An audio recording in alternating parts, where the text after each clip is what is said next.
슬럼프는 어떤 일을 수행해 가는 과정에서 갑자기 의욕이 떨어지거나 성과가 저하되는 상태를 지칭하는 말입니다. 이 말은 원래 경제 용어입니다.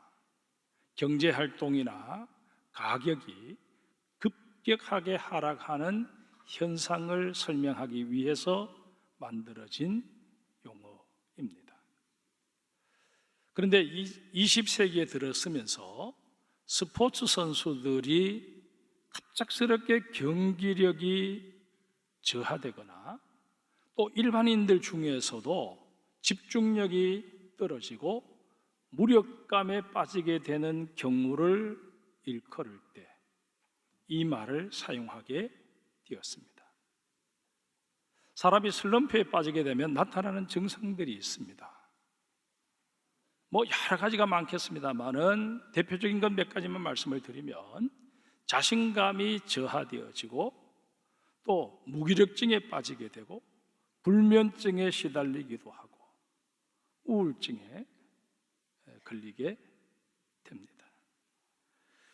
그런데 이 슬럼프라고 하는 게 어떤 특정한 사람에게 특정한 경우에만 오는 게 아니라 누구에게나 전혀 뜻하지 않게 찾아올 수 있다는데 우리의 고민이 있습니다. 우리가 믿음의 선조라고 말하는 아브라함도 이 슬럼프는 피해가지를 못했습니다. 오늘 본문 이전에 아브라함과 관련해서 일어났던 일이 무엇입니까? 당시 요르단 평원 일대에서 그 위용을 자랑하던 엘람 왕 그돌라오멜이 연합군을 형성해서 자신에게 반기를 들었던 부족들, 소돔과 고모라 그 일대에 그 몇몇 왕들을 길들이기 위해서 침공을 하게 됩니다. 침공해서 재산을 약탈하고 많은 사람을 포로로 잡아가는 그런 일을 저지릅니다. 그런 과정에서 소돔에 살던 아브라함의 조카 롯도 포로가 되고 맙니다. 이 소식을 접하게 된 아브라함은 자신의 집에서 기른 사병 318명을 데리고 그 뒤를 쫓아가 그돌라오멜 왕을 치고 그들이 빼앗아갔던 포로들과 많은 재산을 다 되찾아서 돌아오게 됩니다. 여러분 한번 생각해 보십시오. 그 당시 요르단 평원 일대에서 1인자가 누구였느냐 하면 바로 이 엘람 왕 그돌라오멜이었는데 이 그돌라오멜을 쳐서 이겨버린 아브라함은 자연스럽게 그 지역의 1인자가 된 것입니다. 이런 놀라운 일이 있었음에도 불구하고 어찌된 영문인지 아브라함은 그때부터 슬럼프에 빠지게 됩니다. 모든 슬럼프에는 원인이 있기 마련입니다. 아브라함이 겪게 된 슬럼프의 첫 번째 원인은 두려움 때문이었습니다. 옛말에 맞은 사람은 발 뻗고 자도 때린 사람은 오그리고 잔다 라는 말이 있지 않습니까? 그돌라오멜 연합군을 대파하고 돌아온 아브라함은 그날부터 두려움에 휩싸이게 되었습니다. 자신에게 수모를 당한 그돌라오멜이 그렇게 당하고만 있을 리 만무했기 때문이었습니다. 지난번에는 승리의 도처에 방심하고 있던 그돌라오멜 군대를 급습했기에 승산이 있었지만 이제 그런 수법은 더 이상 통할 리 만무했습니다. 자신에게 수모를 당한 그돌라오멜은 어떻게 해서든 실추된 체면을 만회하고자 더 많은 연합군을 끌어모을 것이고 준비도 철저하게 해서 급습해 올 것이 불을 보듯 뻔했기에 하루하루가 불안할 수밖에 없었습니다. 게다가 자신은 어디에 도움을 청할 수 있는 입장도 못 되었습니다. 사실 가나안 땅에 이미 정착해 살고 있던 그 부족들 편에서 볼 때 이 아브라함은 하란 땅에서 흘러 들어온 이방인에 불과했습니다. 그런 자가 요르단 평원의 맹주가 된다는 것, 그들의 자존심으로 볼 때도 도저히 용납될 수 없는 일이었습니다. 이러니 일전에 도움을 받았던 소돔과 고모라 왕도 선뜻 아브라함을 도와줄 것 같지 않았습니다. 아무리 궁리를 해봐도 적이 사방으로 공격을 해오는 그런 상황에서 318명의 병사로 막아낼 재간이 없었습니다. 그렇다고 해서 성을 쌓을 수 있는 그런 시간적 여유가 있는 것도 아니었습니다. 생각의 가닥이 이렇게 잡혀가자 아브라함의 마음에는 두려움이 더 깊어질 수밖에 없었습니다. 이제는 잠도 제대로 자지 못할 지경에 이르고 말았습니다. 점점 깊은 슬럼프로 빠져들고 만 것입니다. 아브라함이 슬럼프에 빠지게 된 두 번째 이유는 허무감 때문이었습니다. 두려움에 사로잡힌 아브라함은 자신을 한번 돌아보게 됩니다. 고향과 친척, 그리고 아버지의 집을 떠나라는 하나님의 명령에 사생결단하고 순종해서 가나안 땅까지 왔습니다. 그런데 가나안 땅에서 살아가고 있는 자신의 모습이 하란 땅에서 계속 버티고 살았을 때 가능했을 그 삶과 비교해 보니 별로 나아진 게 없는 정도가 아니라 오히려 훨씬 더 못해진 것만 같습니다. 게다가 공경에 처하게 되었을 때 도와줄 가족도 친족도 가까이 있지 않습니다. 조카 롯이 있기는 해도 그는 별로 도움이 될 것 같지를 않습니다. 우리는 탄식에 가까운 이 아브라함의 하소연에서 뭔가 모를 부정적인 느낌을 받을 수밖에 없습니다. 아브라함의 이 하소연을 한 부분씩 잘라서 한번 따져보십시다. 먼저 주 여호와여 무엇을 내게 주시려 하나이까? 라는 말부터 보겠습니다. 이 말에 담긴 의미는 내가 하란을 떠나올 때 하나님께서는 내가 너로 큰 민족을 이루고 내게 복을 주어 내 이름을 창대하게 하리니 너는 복이 될 것이라 라고 하셨는데 도대체 그 가운데 하나라도 이루어진 게 있느냐는 것입니다. 말씀대로 이루어지기는 하는 것이냐고 하나님을 향해 지금 항변하고 있는 것입니다. 더 노골적으로 말하면 이제 더는 하나님을 신뢰하지 못하겠다는 것입니다. 아브라함이 이어서 한 말도 마찬가지입니다. 나는 자식이 없사오니 나의 상속자는 이 다메섹 사람 엘리에셀이니이다. 이 말은 아들 하나 없는 내게 무슨 소망이 있다고 그러시느냐는 항변이었습니다. 이 나이가 되도록 대를 이을 아들 하나 주시지 않으시면서 저더러 뭘 기대하고 뭘 기다리라고 그러십니까? 너는 저를 희망 고문하지 마십시오. 이제 다 포기하고 엘리에셀을 상속자로 삼고 내 노년을 그에게 의탁하렵니다. 아브라함은 자기 편에서 아예 선을 긋고 나선 것입니다. 그만큼 아브라함을 짓누르는 절망감이 컸다 하는 것을 짐작할 수 있습니다. 그 다음 말은 더 노골적입니다. 주께서 내게 씨를 주지 아니하셨으니. 무슨 말입니까? 결국에는 하나님 탓이라는 것입니다. 철석같이 약속해 놓으시고 지키지 않으시는 하나님이 야속하다 못해 이제는 못 믿었다는 것입니다. 마지막 말도 한번 볼까요? 내 집에서 길린 자가 내 상속자가 될 것입니다.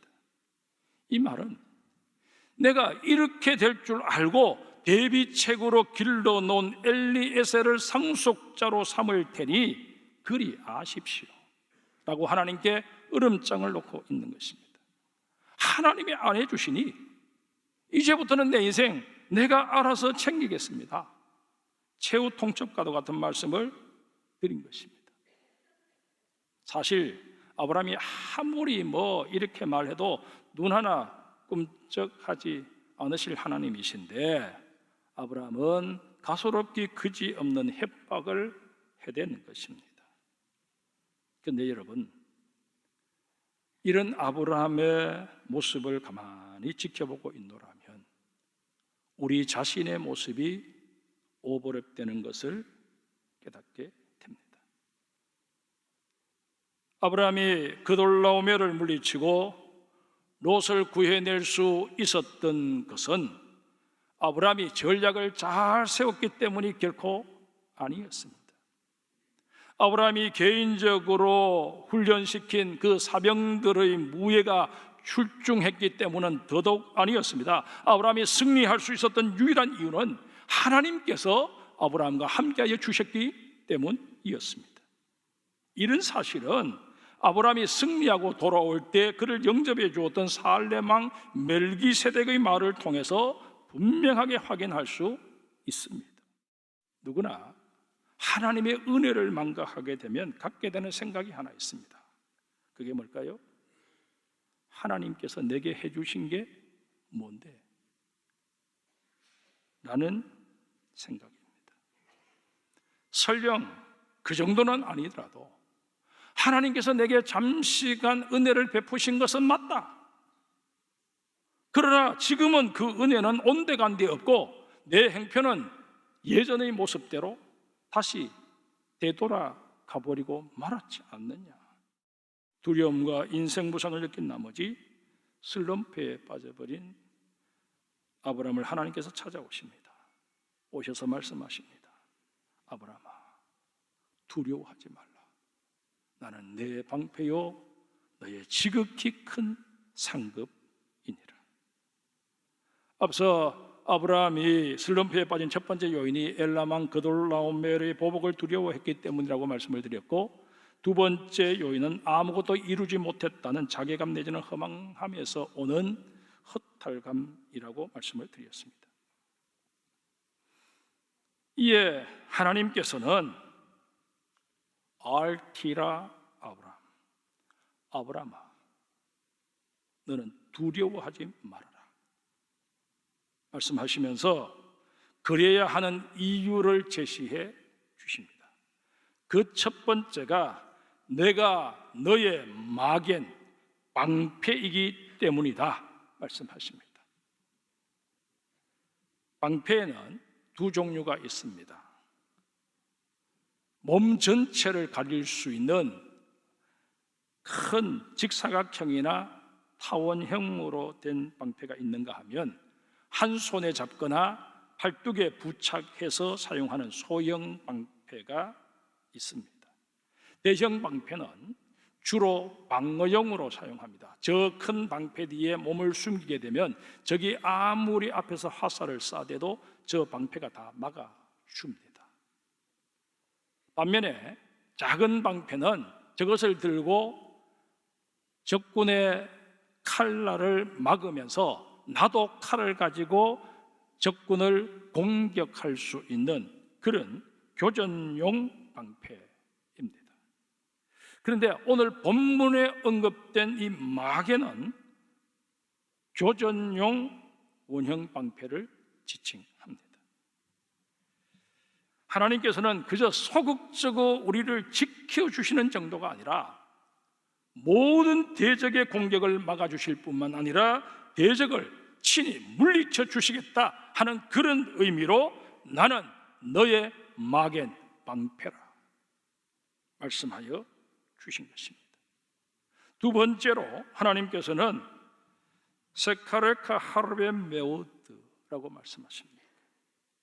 나는 엄청나게 많은 너의 품삯이 될 것이다. 그러니 두려워하지 말라는 것입니다. 하나님께서는 고향과 친척, 아버지의 집을 떠나라 라는 그 명령에 아브라함이 온전히 순종했던 것을 높이 평가하셨습니다.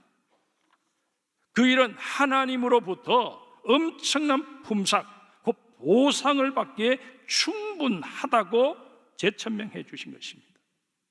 다시 말해서 아브라함에게 하란 땅을 떠날 때 하셨던 약속들, 큰 민족을 이루고 이름을 창대하게 하고 복이 되게 하겠다고 하셨던 그 약속이 반드시 성취되도록 해주겠다고 재차 약속하고 계시는 것입니다.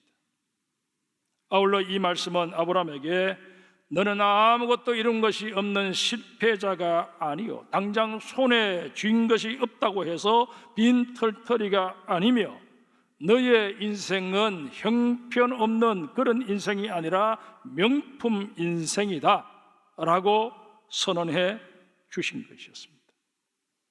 그런데 이런 하나님의 말씀에도 아브라함은 쉽게 슬럼프에서 벗어나오지를 못합니다. 여전히 하나님의 말씀을 반신반의하며 고개를 갸우뚱하고 있습니다. 이에 하나님께서는 아브라함을 밖으로 이끌어내십니다. 하나님이 아브라함을 불러내서 이 한마디만 하셨겠습니까? 아마 이런저런 말로 아브라함이 이해할 수 있도록, 아브라함이 수긍해서 고개를 끄덕일 수 있도록 많은 말씀들로 그를 설득하셨을 것입니다. 드디어 아브라함이 하나님의 말씀을 이제야 수긍하겠다고, 이해가 된다고 고개를 끄덕입니다. 아브라함이 하나님을 믿었고 하나님께서는 그 믿음을 보시고 의로 여기셨다라고 했는데, 이 아브라함의 믿음이 정말 흔들리지 않는 견고한 완벽한 믿음이었을까 하는 것입니다.